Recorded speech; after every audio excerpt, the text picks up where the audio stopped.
ഇനി പറഞ്ഞിട്ട് എന്തോ കാര്യം? എത്ര നല്ല ആലോചനകൾ വന്നാണ്. അതൊന്നും വേണ്ടാന്ന് വെച്ചിട്ട് പോട്ട്, ഹരിയേട്ടനെയും വേണ്ടാന്ന് വെച്ചിട്ട് നമ്മൾ അവസാനം കല്യാണം കഴിച്ച ജീവിതം എങ്ങനെയാക്കിയില്ലേ? അതെ ആ മറ്റേ പുള്ളിയെ കല്യാണം കഴിച്ചിരുന്നെങ്കിലേ ഇപ്പൊ ആ പുള്ളിയുടെ മോളില്ലേ അതെന്റെ മൂത്ത ചേച്ചിയായിരുന്നു. അങ്ങനെയാണെങ്കിൽ ഈ ശല്യത്തിന് എനിക്ക് സഹിക്കേണ്ടി വരുമായിരുന്നു. ഓടി പറഞ്ഞു എങ്ങോട്ട് പോണ നീ? ആ മക്കളെ, ഇനി പറഞ്ഞിട്ട് കാര്യമില്ലല്ലോ. അതെ അതെ, നമുക്ക് യോഗം ഇല്ലല്ലോ. അതെ. അല്ല അവള് പറയട്ടെ. അതെ, അയാളാണെങ്കിലേ നല്ല സുന്ദരനാണ്. മോളെ കെട്ടിക്കാറായെങ്കിൽ സിനിമാ നടന്റെ പോലെയാണ് ഇപ്പൊ ഇരിക്കുന്നത് ഈ ഹരിയേട്ടൻ. ഇവര് തമ്മിൽ നല്ല മാച്ചിങ് ആണ്. ഞാൻ പഴഞ്ചനല്ലേ, എനിക്കറിയാം. ആണ്, ഇനിയിപ്പോ പറഞ്ഞിട്ട് കാര്യമില്ലല്ലോ. ഇങ്ങനെയൊക്കെ ആയിപ്പോയില്ലേ എന്റെ ജീവിതം. എങ്ങനെ ഇരിക്കണ്ട ഞാനായിരുന്നു. അല്ല വൈകിട്ടില്ല, ഇനി സമയമുണ്ട്. നിന്റെ ഈ സൗന്ദര്യവും പുലിങ്ങളുടെ വീടിന്റെ മഹത്വമൊക്കെ പറഞ്ഞാൽ നല്ല നല്ല പ്രപ്പോസൽ വരും.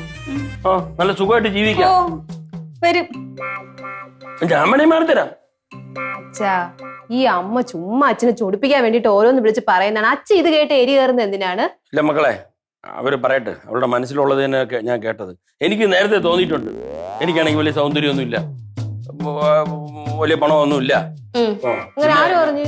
എനിക്കറിയാം ഇതൊക്കെ. ഇപ്പൊ ഇവളുടെ മനസ്സിലുണ്ട്. ഇവളുടെ അച്ഛൻ നിർബന്ധിച്ചുകൊണ്ടാണ് ഞാൻ ആ കല്യാണത്തിന് സമ്മതിച്ചത്. അറിയുമോ?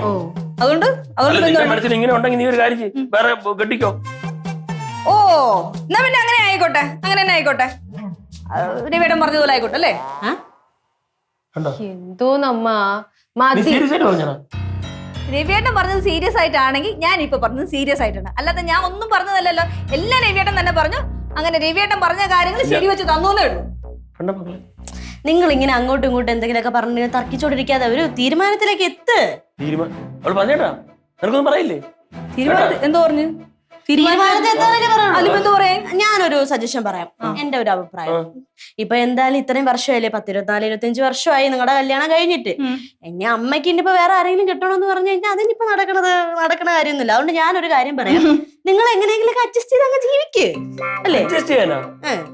അവളുടെ മനസ്സിൽ ഇങ്ങനെ ഒരു ആഗ്രഹം ഉള്ളപ്പോ ഞാൻ അത് അഡ്ജസ്റ്റ് ചെയ്ത് ജീവിക്കണല്ലേ കേട്ടാ. എന്തോന്ന് വെച്ചാ പറയണത്?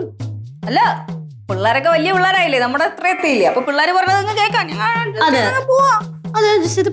നിവർത്തിയില്ലല്ലോ.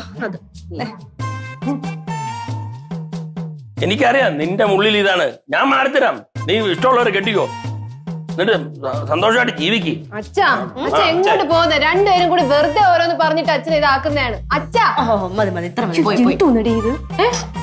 ഒരു മനുഷ്യനായാലേ ഇത്ര കോംപ്ലക്സ് പാടില്ലല്ലോ. എന്തോന്നൊക്കെയാണ് പറഞ്ഞത്?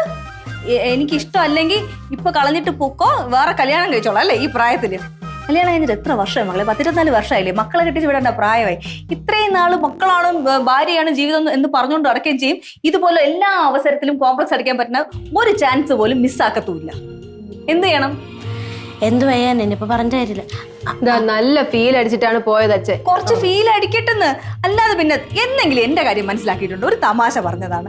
ഞാൻ എല്ലാ കാര്യവും വളരെ അഡ്ജസ്റ്റ് ചെയ്ത് കൊണ്ടുപോകുന്ന ഒരാളാണ്. എല്ലാ ഡയലോഗ് അടിക്കുകയും ചെയ്യും. എന്നിട്ട് അവസാനം വന്നിട്ട് നമ്മുടെ തലയിൽ കുറ്റം കൊണ്ടുപോയിക്കും. അമ്മ മിക്കവാറും ആ പുറത്തെങ്ങാനും പോയിരുന്ന് കരയനായിരിക്കും. നമുക്ക് ഒന്ന് പോയി നോക്കാം. നല്ല ആവശ്യമുണ്ടോ ഇപ്പൊ അച്ഛനെ പറയാനായിട്ട്? പറഞ്ഞു നീ എവിടെ കയറി പോണേ? ഇത്രയ്ക്കൊന്നും ഇല്ല, ചെറിയ സംഭവമല്ലേ, തമാശയല്ലേ, രസമല്ലേ ഇതൊക്കെ. അയ്യോ പിന്നെ പോ.